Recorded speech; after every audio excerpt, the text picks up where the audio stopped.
The heavy crystal glass shattered against the hardwood floor, right between my feet. Sharp shards exploded in every direction. A jagged piece cut through my thin house slipper. A hot, stinging line of red bloomed across my bare skin. The sharp scent of spilled scotch filled the air. Julian did not even look down.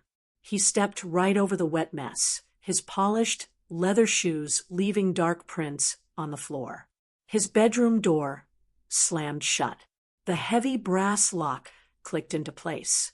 I stood completely frozen in the dark hallway.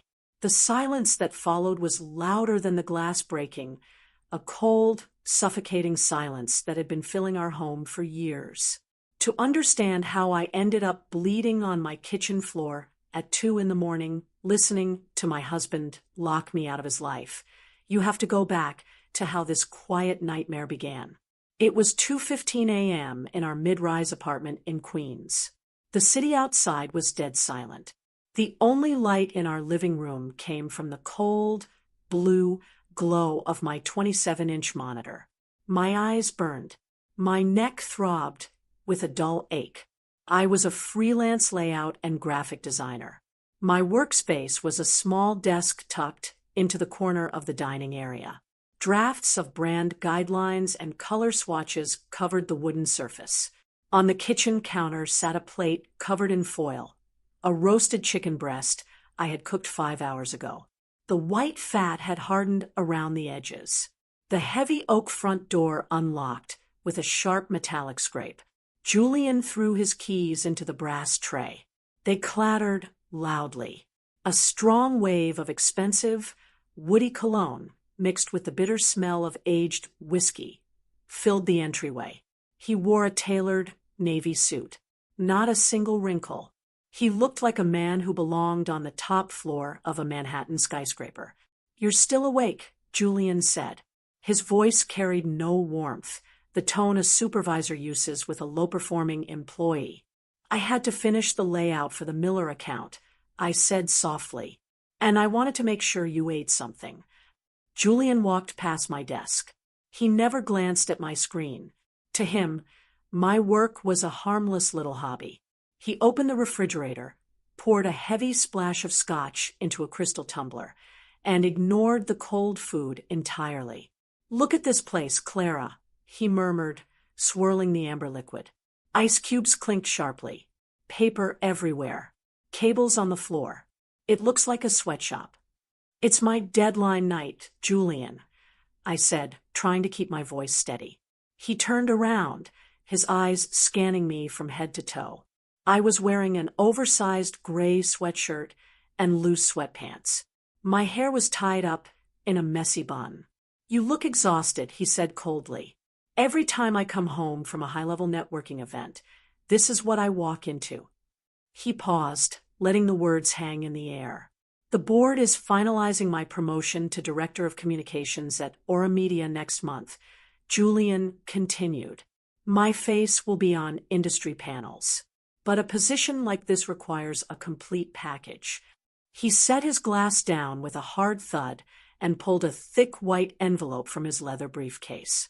"My attorney prepared an amendment to our prenuptial agreement," Julian said calmly. "It states that any future bonuses, stock options, and property acquired under my name remain strictly mine, and it waives any right to spousal support if things change." My breath caught in my throat. "Julian, we are married. I work too. I pay for our groceries, our utilities, and our household expenses so you can save your salary." Julian let out a short, bitter laugh. "You make a few $1,000s a month drawing boxes on a screen. Clara, don't pretend we are equals. You drive a 10-year-old Honda with a dented bumper. I drive an Audi. You work in your pajamas. I manage multi-million-dollar PR budgets." He took another sip. "I cannot have my financial growth tied to someone who has no ambition, someone content staying at the exact same level year after year." The words hit me like physical blows. For 5 years, I had shrunk myself. I had turned down full-time agency offers so I could handle the house, manage his schedule, and ensure he never had to worry about a domestic chore. I had poured my energy into his career. I gave up my agency career for this home, I said, my voice trembling. I built this space for you. Nobody asked you to sacrifice anything, he sneered. Sign the document by Friday. My lawyer needs it filed before the corporate announcement. No, I said. Julian stopped. His eyes narrowed into slits. What did you say? I am not signing away 5 years of my life because you decided I don't fit your new aesthetic. I repeated. Julian stared at me. He took 2 fast steps toward me, his face twisting into pure disgust. He lifted his arm and smashed his crystal glass onto the floor right in front of my feet. Glass exploded. Scotch splashed across my ankles. Pain shot up my left foot as a sharp shard bit into my skin. Julian didn't blink. He turned around, walked down the hall, and slammed his bedroom door shut. The lock turned. Click. I stood alone in the dark. The smell of scotch was suffocating. Blood dripped slowly from my foot. I picked up a large piece of broken glass. It was cold and heavy in my hand. I didn't wipe away my tears. I let them dry on my cheeks.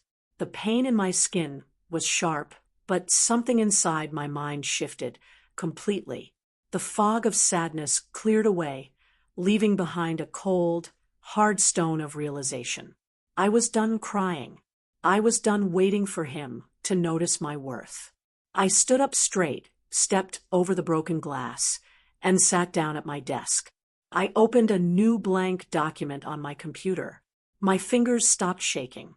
I was not going to sign his paper. I was going to write my own. The morning sun offered no warmth. It pushed pale, watery light through the blinds, casting long, gray bars across my small desk. The sharp smell of bleach burned my nostrils. I had spent an hour on my knees scrubbing Julian's spilled scotch and my own dried blood from the hardwood floor. My left foot throbbed inside a clean bandage. On my desk sat Julian's leather briefcase. He had forgotten it on the foyer bench in his rush to catch an early car service. Next to it was an urgent courier envelope from his office, marked with a bright red rush stamp. He texted me at 7:30 a.m. No, good morning. No, are you okay? Just 4 cold words. Bring a briefcase to office. At 10 a.m., I stood in the glass lobby of Aura Media in Midtown Manhattan. The air was cold, smelling of floor wax and fresh lilies. Polished marble reflected the towering ceiling lights. I wore a simple beige trench coat over dark jeans. My hair was tied in a neat braid. I looked like an outsider, a quiet shadow against the backdrop of sharply dressed executives rushing past with iced lattes. I took the elevator to the 14th floor. The executive corridor was quiet, lined with plush charcoal carpet that muffled every step. I walked toward Julian's corner office. As I approached the heavy frosted glass door, I heard voices. The door was cracked open an inch. She is completely hopeless, Victoria. Julian's voice drifted out. It was light, full of easy laughter I had not heard in years. She lives in her oversized sweatpants. I asked her to sign the amended prenup last night, and she actually threw a tantrum. A woman's sharp laugh chimed in response. Victoria Sterling, Vice President of Strategy. I had seen her picture on the company website. You need to cut the dead weight before the board announcement, Julian, Victoria said. Her tone was smooth, dripping with disdain. An executive director needs a partner who elevates his brand, not a freelance homebody who looks like a nanny. When we take the CEO seat, image is everything. Don't worry, Julian replied smoothly. The gala is in 3 months. I'll file the divorce papers right after the official announcement. She's like an old piece of furniture. You keep it until you realize it doesn't fit the new renovation. My breath hitched in my throat. The hallway seemed to spin. The cold leather of the briefcase in my hand felt suddenly heavy, like lead. I did not knock. I did not open the door. I stepped backward, my soft soles sinking silently into the carpet, and turned toward the service exit. Near the emergency stairwell, a muffled sob broke the silence. I stopped. Tucked into the narrow alcove behind the fire door was a young woman in a cheap navy blazer. Her shoulders shook violently. A cardboard box filled with desk organizers, a coffee mug, and framed certificates sat at her feet. It was Mia Brooks, the 24-year-old junior design intern. She looked up, her face blotchy and wet with tears. Her blue eyes were wide with terror. "Are you all right?" I asked softly, stepping closer. Mia wiped her nose with a crumpled tissue, her hands shaking. I got fired," she stammered, her voice cracking. "HR just escorted me out." "Why?" Mia looked around nervously, then pulled a folded paper from her pocket. "I was auditing the vendor graphics accounts last week. I found 14 service contracts with no matching digital assets. Over $30 million moved through a shell firm called Sterling Media Consultancies." She swallowed hard, a fresh tear spilling over her lashes. "I flagged the discrepancy," Mia whispered. An hour later, Victoria Sterling walked into my cubicle with security. She accused me of altering internal transaction logs. She said if I talk to anyone, she'll make sure I never work in this city again. My mother is sick. I can't lose my career. I looked at the girl. She was trembling, terrified, overwhelmed by a crushing system. I saw myself 5 years ago, young, naive, believing that hard work and honesty were enough. The anger inside me did not burn hot. It turned into a crystal-clear beam of ice. Julian and Victoria were not just arrogant. They were corrupt, and they were using their power to crush anyone who stood in their way. I reached out and placed a firm hand on Mia's shaking shoulder. "What's your name?" I asked. "Mia," she squeaked. "Mia Brooks." I pulled a crisp business card from my coat pocket and pressed it into her trembling palm. "Take your box, Mia. Go down the service elevator. Do not sign any HR severance papers today," I said, my voice steady and commanding. "Call the number on that card in 2 hours. You are not going to ruin your life for their crimes."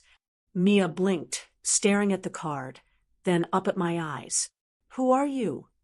"Someone who is done staying quiet," I said softly. I turned around and walked toward the main lobby. My left foot still ached with every step, but I did not limp.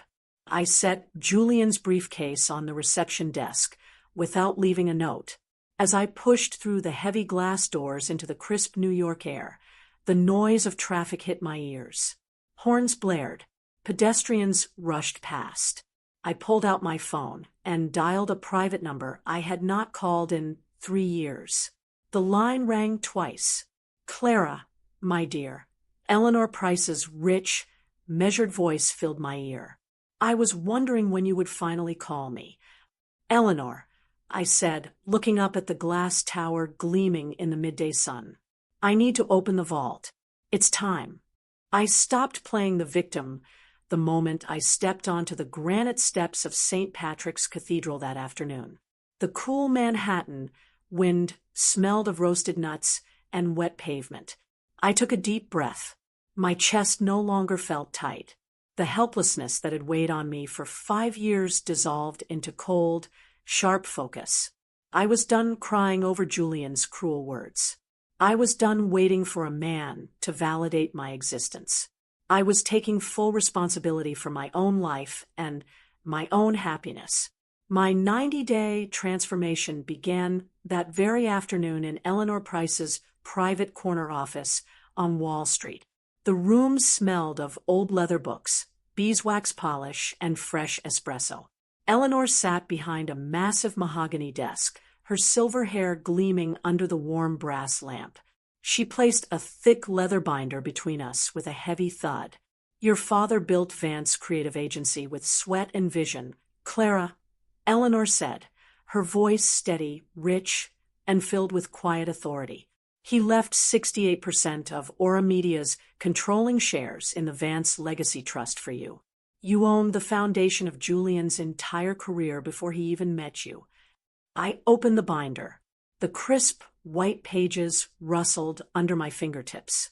I signed the legal documents, activating my authority as the sole trustee. Next, we set up a silent compliance monitoring protocol on Aura Media's central server. Every time Julian or Victoria accessed financial files, a mirror copy streamed directly to Eleanor's secure board server. Action became my daily remedy against despair. I met Mia at a quiet bakery in Brooklyn 2 days later. The air inside was warm, thick with the sweet scent of toasted cinnamon, melted butter, and dark espresso beans. Mia sat in a corner booth, pale and trembling, her fingers knotting her paper napkin into tiny shreds. I set my laptop on the wooden table. We are not going to hide, Mia, I said quietly, looking straight into her anxious eyes. We are going to use our skills. Over the next 8 weeks, I trained Mia in advanced forensic data design. I taught her how to map complex wire transfers into clean, visual flowcharts that even a jury could understand in 5 seconds. We spent hours working side by side. Mia's eyes brightened day by day. Her slouch disappeared. Her hands stopped trembling. She realized she was not a powerless victim facing a giant corporation. She was an expert learning to fight back with cold, undeniable facts. I transformed my physical self with the exact same discipline. Every morning at 6 a.m., I worked out with a personal trainer in a sunlit Soho studio. My muscles burned with every rep, sweat trickled down my spine, washing away the sluggishness of 5 years of neglect. The dull pain in my left ankle healed completely, replaced by raw physical endurance.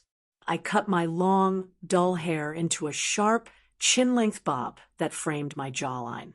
I traded my oversized hoodies for tailored silk blouses, structured navy blazers, and dark wool trousers. When I looked in the mirror, I no longer saw a tired homebody hiding in the shadows.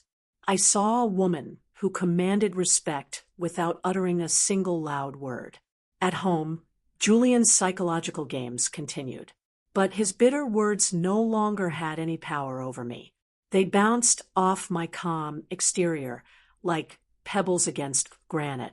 He walked into the apartment one rainy midnight, his eyes heavy with red wine. He dropped a fresh stack of legal papers on the granite kitchen counter. The harsh overhead light caught the sharp angle of his jaw and his arrogant smile. My lawyer is getting very impatient, Clara. Julian sneered, leaning against the doorframe with his arms crossed. He stared at my new silk blouse with a quick flicker of confusion, but his arrogance quickly reclaimed his face. Sign the prenup amendment. Stop pretending you have a choice here. You are living on my money in my apartment. I did not look up from my tablet. I took a slow, deliberate sip of hot chamomile tea. The fragrant steam smelled faintly of sweet honey and dried flowers. I heard you, Julian, I said smoothly. My voice was completely flat. No anger, no hurt, no desperation. Julian frowned sharply. He tapped his polished leather shoe against the hardwood floor. He expected tears. He expected a desperate argument. He expected me to beg him to stay. My total, icy calm unnerved him far more than anger ever could. You think you're being clever, he muttered, turning on his heel with a huff. Enjoy your little delusion while it lasts. The gala is in 3 weeks. After the board names me CEO, you will be out on the street with your little laptop. The bedroom door closed with a firm click. He did not lock it this time. He did not need to. In his mind, he had already won the war. I picked up my ceramic cup and walked to the floor-to-ceiling window. Below me, the yellow taxi lights of Manhattan stretched out like a glowing river. The city hummed with endless energy. I looked at my reflection in the dark glass. My chin was high. My shoulders were square. My eyes were clear, steady, and sharp. Julian thought he was preparing for his grand coronation. He had no idea he was walking straight into a trap he had built with his own greed. I felt no rage toward him. I felt no bitterness. All I felt was a profound, quiet freedom. I was no longer waiting for anyone to save me. I had already saved myself. The grand ballroom at the Plaza Hotel glittered like a palace of crystal and gold. Giant crystal chandeliers hung from the carved ceiling, casting a warm, dazzling light over 400 guests dressed in tuxedos and silk gowns. The air smelled of expensive gardenia perfume, roasted prime rib, and vintage champagne. High society laughter and the soft hum of a live string quartet filled the massive, opulent room. Julian stood near the raised main stage, holding a crystal glass of amber scotch. He wore a midnight blue tuxedo with velvet lapels. Victoria Sterling stood by his side, resplendent in an emerald green backless silk dress that caught every light. They looked like the undisputed king and queen of Aura Media, radiating arrogance, power, and triumph. I entered through the heavy mahogany doors quietly at 8:30 p.m. I wore an off-the-shoulder, floor-length black crepe gown with a sharp, structured neckline that accentuated my posture. My short bob was styled into sleek, elegant waves. Around my neck hung a single flawless pearl pendant, a quiet heirloom from my late father. I did not wear loud jewelry. I did not need to. As I walked across the polished marble floor, heads turned. Whispers rippled through the crowd like wind through dry leaves. Former executive colleagues of Julian stared in absolute disbelief. They looked for the tired, frumpy homebody in oversized sweatpants. They found an elegant, commanding woman whose quiet presence dominated the entire ballroom. Julian's eyes locked onto me across the room. His easy smile froze instantly. His glass wobbled slightly in his hand, sloshing scotch against the crystal rim. Confusion, shock, and a sudden wave of irritation flashed across his handsome face. Victoria narrowed her sharp eyes, her painted red lips pressing into a thin, bitter line. Before Julian could step toward me, a sudden commotion erupted near the entrance alcove. Mia Brooks was trying to push through the heavy security cordon. She wore a simple black knee-length dress. Her face was pale, and her eyes were wide with anxiety. In her right hand, she clutched a small silver flash drive tightly against her chest. Security guards blocked her path. Victoria immediately stepped forward, her high heels clicking loudly and aggressively against the marble floor. Julian followed, right behind her, his face dark with sudden anger. "What is this trash doing here?" Victoria sneered, her voice loud enough to attract the attention of nearby board members. "You were terminated for data theft, Mia. Security, call the police immediately." "I am not a thief," Mia cried out, her voice trembling with emotion, but ringing clear across the room. She held up the drive for everyone to see. "I have the original, unedited wire transfer logs for Sterling Media Consultancies right here. The $30 million you stole from this company." The room went dead silent. The string quartet stopped playing mid-note. 400 wealthy guests turned as one to watch the dramatic scene unfold. Victoria reacted instantly with predatory speed. She reached out and snatched the silver flash drive from Mia's shaking fingers before anyone could react. "You are delusional and trespassing," Victoria hissed under her breath. Julian stepped up, his large frame blocking Mia from stepping any closer. He looked around at the staring crowd, pulling his velvet lapels flat to restore his public composure. Then his glare landed on me as I stood 2 feet away. Julian sneered at me, his voice dripping with venomous condescension. "Is this your pathetic little stunt, Clara? Did you hire an unemployed intern to cause a public scene because you can't accept that our marriage is over?" Julian reached into his tuxedo jacket, pulled out a folded white paper, and slapped it hard against my chest. It was the final divorce agreement, signed in sharp black ink. "You are pathetic," Julian whispered maliciously, stepping so close I could smell the stale alcohol on his breath. "You think you can ruin my night? I am being named CEO in 10 minutes. You are nothing. Nobody—" Victoria held the silver drive up between her long, manicured fingers. She smiled a cruel, triumphant smile. On the tall cocktail table next to her sat an ice bucket with a sweat-beaded bottle of champagne, surrounded by half-filled crystal glasses. With a slow, deliberate movement, Victoria dropped the silver flash drive directly into a tall glass filled with bubbling champagne.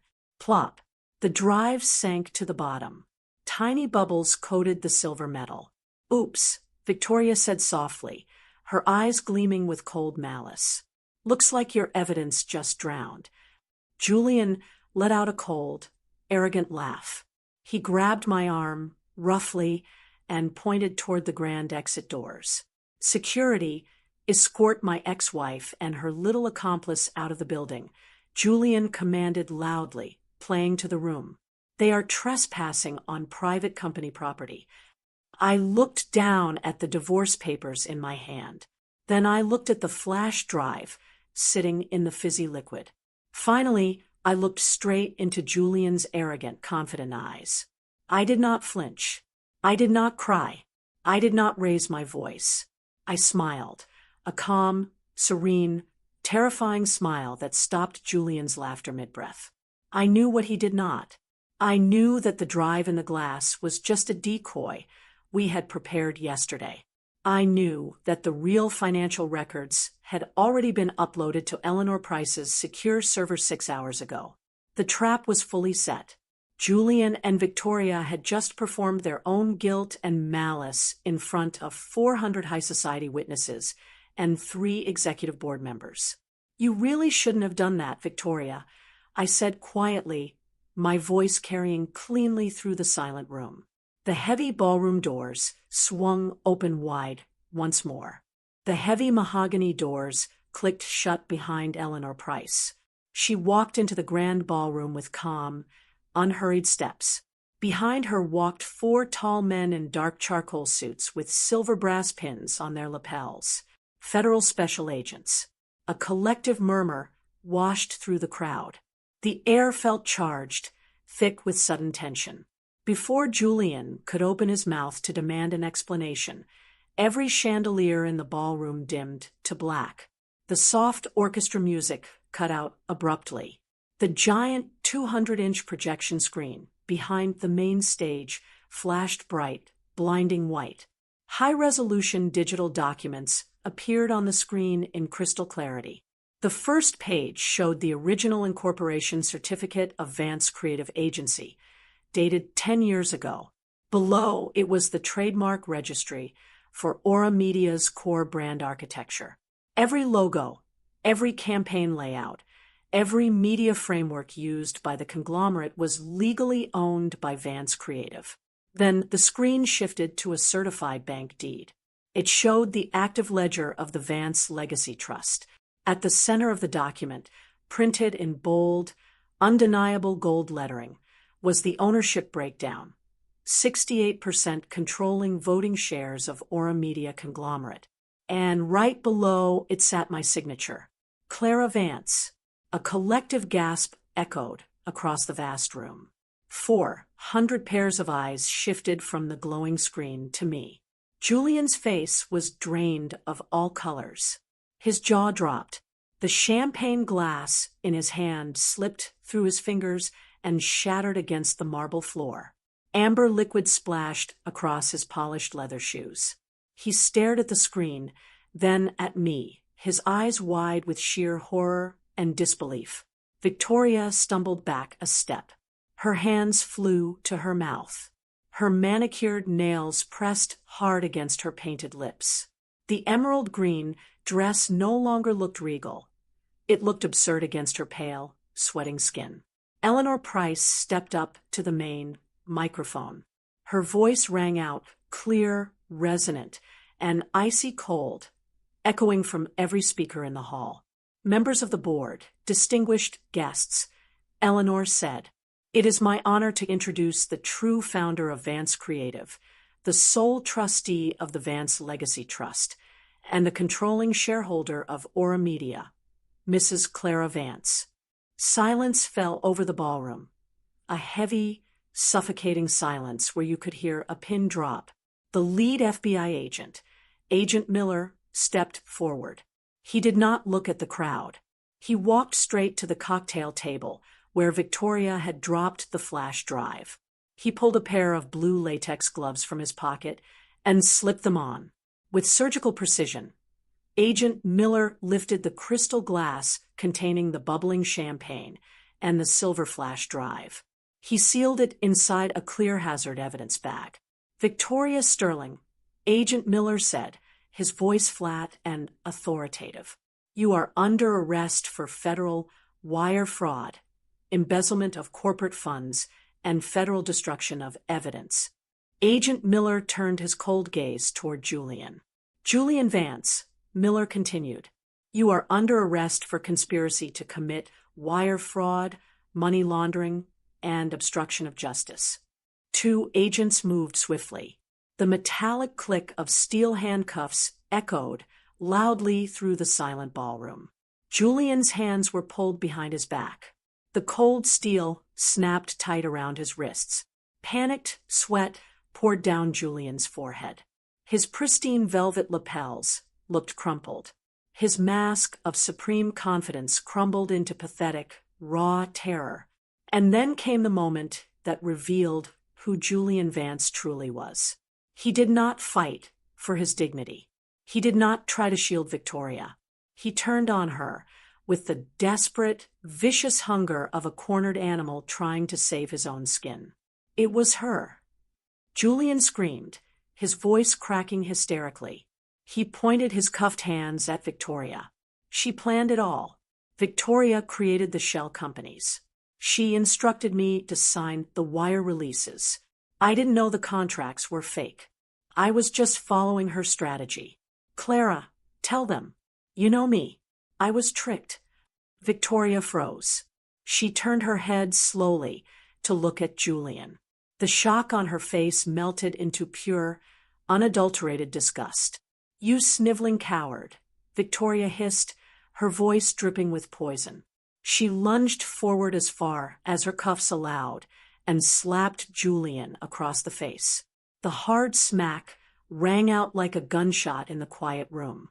A red handprint flared bright on Julian's pale cheek. The guests watched in stunned silence as the golden couple tore each other apart in front of 400 witnesses. Agent Miller signaled his men. The agents gripped Julian and Victoria by their arms and began escorting them toward the side exit. "Wait," I said softly. My voice was not loud, but it carried absolute authority. The room held its breath. The agents stopped. I walked slowly onto the main stage. I reached down and took Mia's hand. I pulled her up beside me, placing her under the bright spotlight. "This is Mia Brooks." I spoke into the microphone, my voice calm, steady, and clear. "Mia is an extraordinary designer and a woman of profound integrity. She refused to look the other way when she discovered corruption. Effective immediately, Mia's termination is revoked. She is appointed as the head of independent design compliance for Aura Media, reporting directly to the board of directors." Mia looked at me, tears brimming in her eyes. But these were not tears of fear. They were tears of quiet, profound relief. Her shoulders straightened. She stood tall, her head held high under the warm lights. I stepped down from the stage and walked toward Julian. He stood between two federal agents, trembling, his eyes wide with desperate pleading.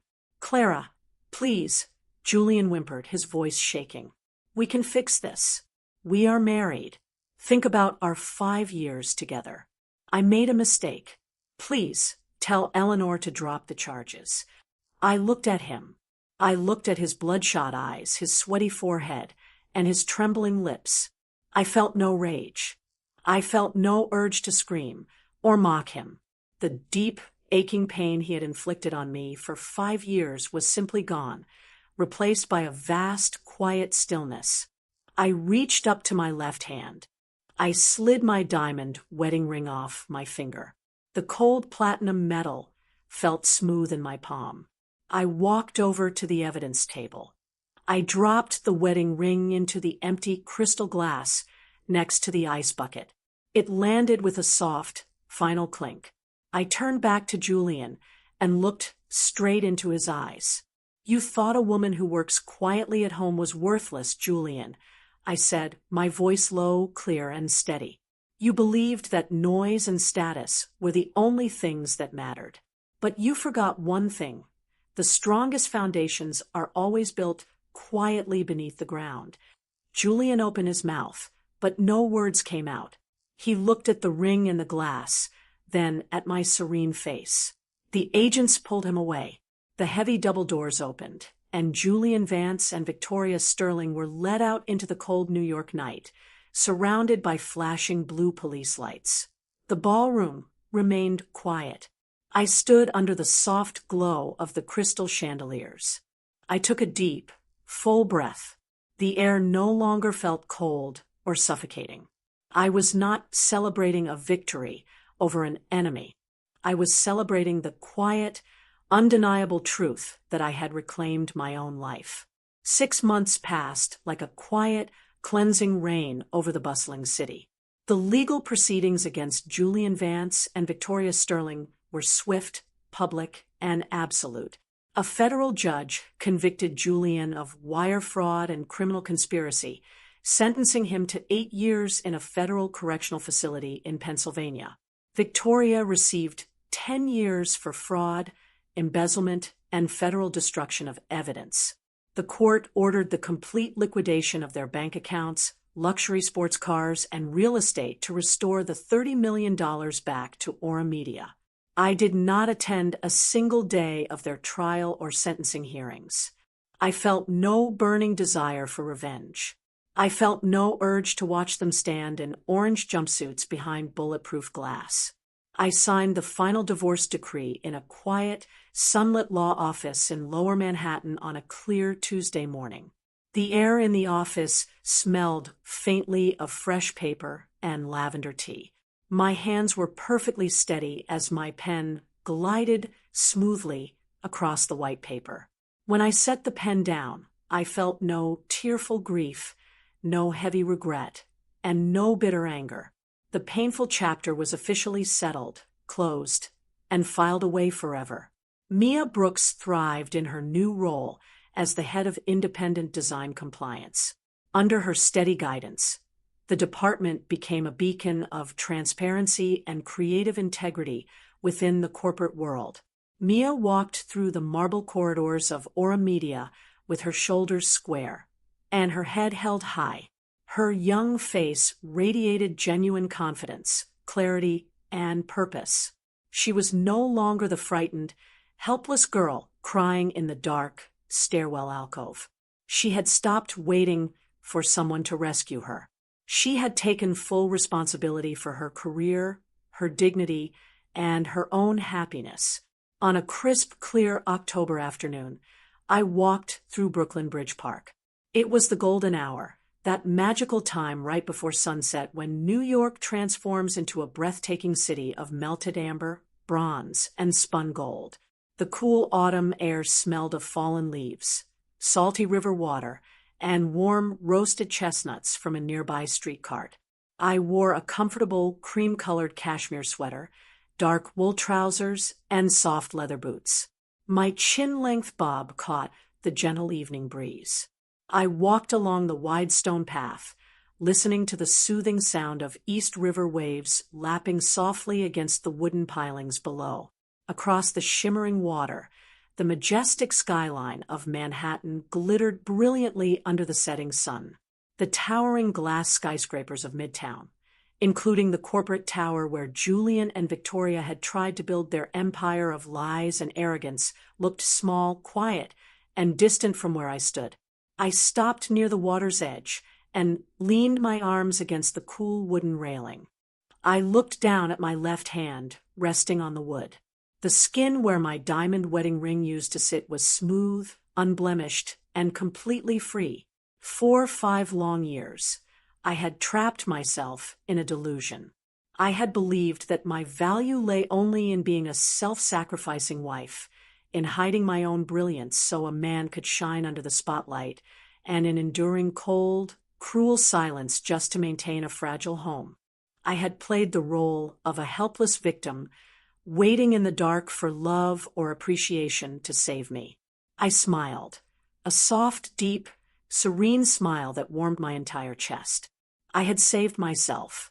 I had stepped out of the cold shadows of the kitchen into the bright light of my own strength.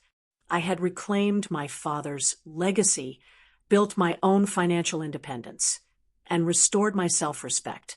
Equally important, I had freed my mind from the toxic weight of resentment. Oaths of revenge and bitter hatred were heavy chains that I refused to carry into my future.